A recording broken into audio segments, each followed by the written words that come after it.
Can everybody hear me? All right, I'll try to do it fast. Good afternoon, everybody.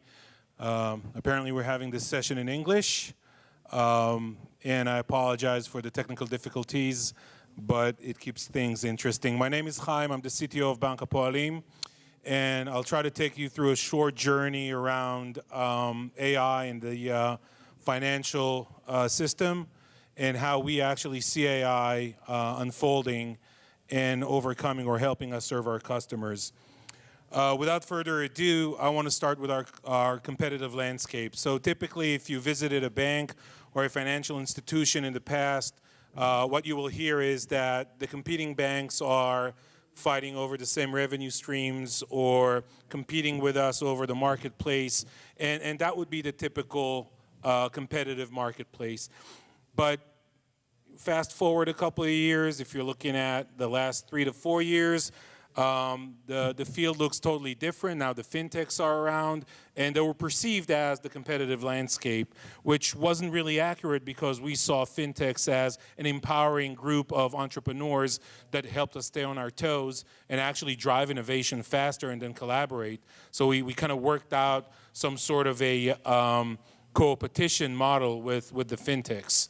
And today the competitive landscape from a banking perspective of financial institutions looks totally different. Today we're talking about the big tech companies. Today we're talking about how the GAFA companies are dabbing their toes within financial services, offering financial services to their customers. They're not aspiring to be a bank per se, but definitely they're seeing financial services as an augmented service to their core business. And we can't actually ignore that.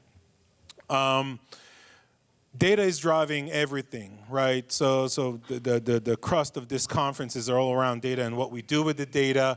And the world is changing, and we have to recognize that. The fact that the world is changing so fast, actually, some researchers show that 90% of the world's data was created in the past 2 years.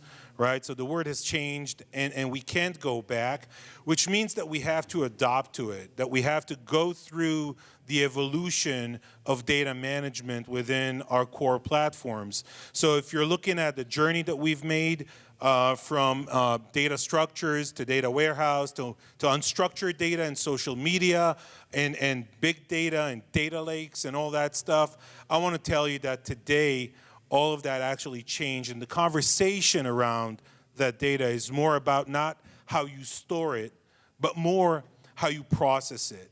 How do you actually take that and start driving information and insights out of that? And this is really where AI, machine learning, deep neural networks come to play. The world that we live in, as we said, is different. Now we have IoT embedded, Internet of Things, smart devices embedded in almost everything that we do, right? So even in this room, there are little probes that constantly report data to systems. If that would be the AC system, the lighting system, the security system, fire system, whatnot, we're all talking about probes and devices that generate data. And if we look at some of the predictions, we're talking that a typical city of 1 million people, which is not a big city globally, right, will generate over 200 petabytes of data by 2020. And that's a conservative number. So the notion is that the age of humans as the mediators and analyzers of data is over. This is too much for us to handle, right?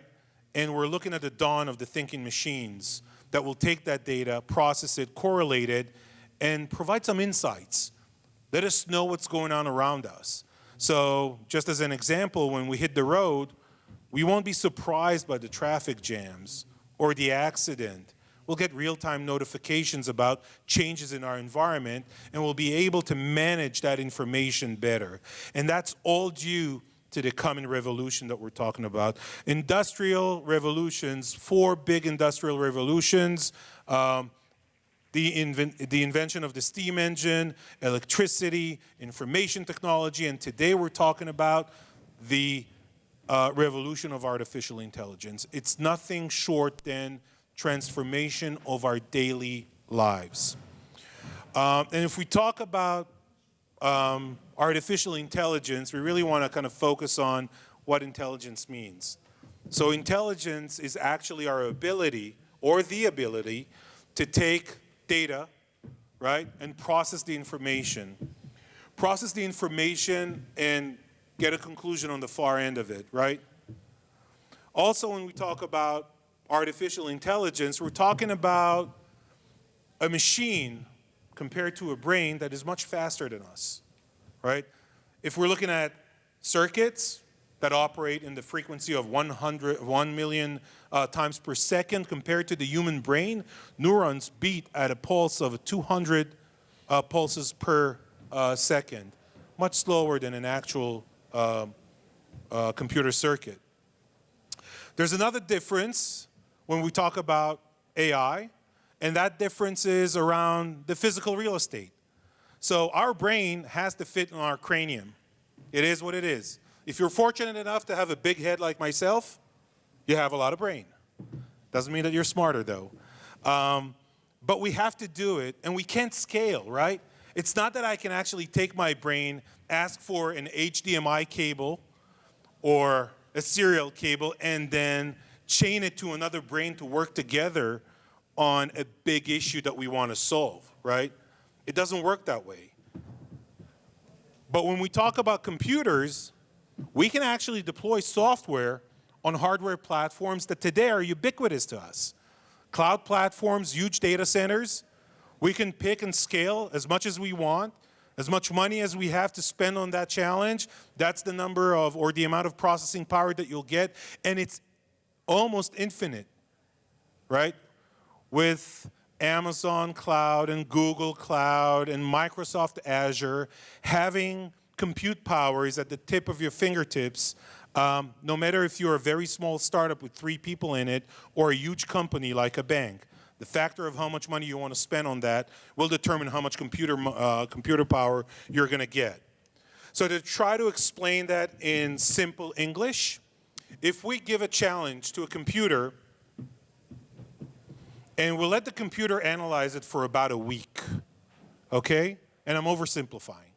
But we'll let the computer work on the challenge for about a week. If we take all the math and comparison together, and we'll try to do that with humans in the traditional way that we used to solve problems up until now, it will take us an order of magnitude of 20,000 years on the same challenge, just to get the same amount of churn around the possibilities, the options, and the data.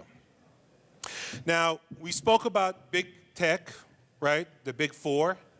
And I wanted to bring something that actually happened this week just to show you how the big tech companies are getting into financial services. So everybody probably read the headlines around Google. Somebody just stumbled upon the fact that when they crawl or analyze your inbox, they can see all of your financial transactions. Actually, all of your purchases. Not a big deal, right? I mean, it's only available to me. So if only I can see in my Google account all the purchases I've done, orders I've done, payments I've made, that's great. That is a great service. But I would argue that we need to look at it a little bit deeper. I mean, that level of analysis obviously helps us manage our lives. So here's a little glimpse of my personal account, right? We're a small group, not really, but I feel very close to you, so I'm comfortable sharing that data. So this is actually for my live account. We can see some things over here.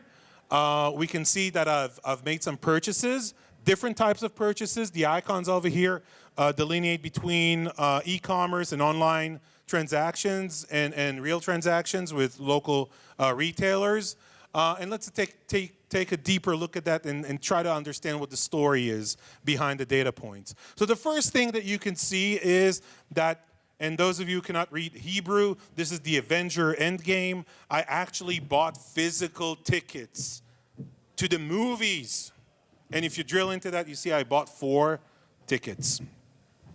And I bought 4 tickets to see the movie on a weekend. I bought ahead of time. Okay, I wanted to see the Avengers. No big deal. But a couple of days before that, actually before I saw the movie, right after I bought the tickets, I streamed Avengers on my iTunes account. So I actually bought the Avengers Infinity War, which is the sequel, right? That's the episode before Endgame. And I watched it on iTunes. So if you take that plus that, you get the obvious conclusion, right? But you could guess that already by just looking at me and hearing me speak. So I'm a nerd and I'm proud of it. But let's drill in a little deeper. You can also understand that I have an iTunes account. I pay for my iTunes storage, not Google storage. Made me a little cringy, you know? It's like Google knows I'm paying for Apple, but I'm not paying for their storage. They might feel betrayed. I stream videos on iTunes, although I have an active Amazon Prime account because this little thing over here is a new band for my daughter's Apple Watch. I bought it on Amazon. I have Amazon Prime. It says so on the receipt. Yet I don't use Amazon Prime Video. Okay, and you can understand that I like sci-fi. Now, what do you do with that data? I truly don't know. They say it stays with me. Now, we're building trust. So how do we get to this point? What do we do with that, and how do we present it in our own little world? So we understand in financial services that the notion of neural networks operates like a black box for the most part, right? So I build the algorithms, I take a lot of data sources, I throw them in, and I get insights on the other hand of the box. This is just simply magic. It's great, right? So I can get all kinds of transaction data that I have, financial transaction data. I can get credit card information, I can get your bank account information, if I have access to your mortgage payments, all of that eventually will help me manage my lives better. And initially when this came about, we were very, very excited about the opportunity to help people manage their financial lives. It is easier said than done. Most of us will not do it the right way. Most of us will make bad decisions. Most of us will be tempted and upgrade our iPhones when we can't afford it. Most of us will buy a new car when we can't afford it. Most of us will spend way too much money on food and beverages where we cannot afford it. So we were very excited about the opportunity. And as we dipped our toes into the water and started treading that uncharted area, we discovered that the regulator doesn't see things eye to eye, predominantly because the story becomes a little cringy and scary as we talk about your financial assets. Very similar to what we just saw on my account. People are very protective about, and rightfully so, about their personal data, specifically about their financial data. And then we were asked, how do we get to the insights? What are we using to get to the insights? What is the chain of decisions or the ties and the bonds between all of those elements that we highlight and we map? And because it's a black box, because it's a repetitive process of churning data again and again and again, you can't point to it at 100%. And at that point, that model broke. Okay? So you can't actually do full unsupervised and provide full visibility into that area. And it was very disappointing. It was disappointing, yet we didn't give up because AI is very versatile. AI is just a technology. We, as the individuals, we are empowered to do whatever we can with that technology to make our clients' lives better.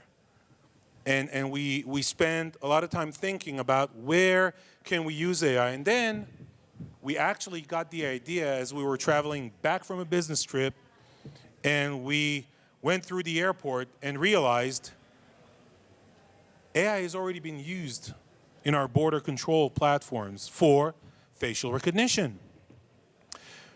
It's a known fact that machines can do a better job in identifying humans than actually humans.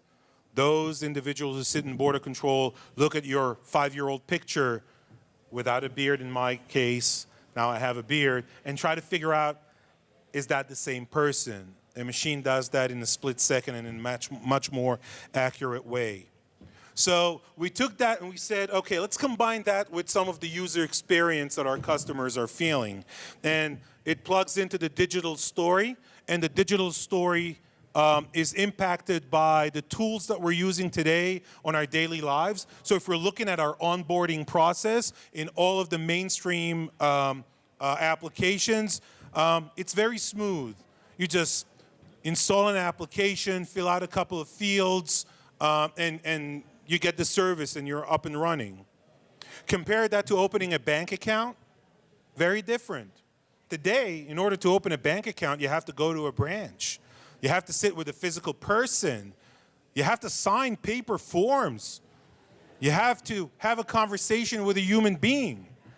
And then, after an hour and a half or 2 hours of sitting in a branch, you will be a proud owner of a brand new bank account. And we said, no, that can't happen in 2019. That simply cannot happen. So what we've done, and there's a little translation over here for those of you who do not read Hebrew, we actually created an onboarding process that is powered by AI on the back end. What we wanted to do is create an experience that mimics those mainstream digital platforms and greets you in, asks you for a couple of simple questions, let you scan your card. We will use AI to scan the card. And I have to be a little bit honest over here. This is not internal development 100%. This is a lot of working with local fintechs, cooperation with local fintechs here in Israel. There are a couple of companies that are powering this technology, and we're very proud to join forces with them and collaborate with them. And we took their innovation, we embedded that in that solution.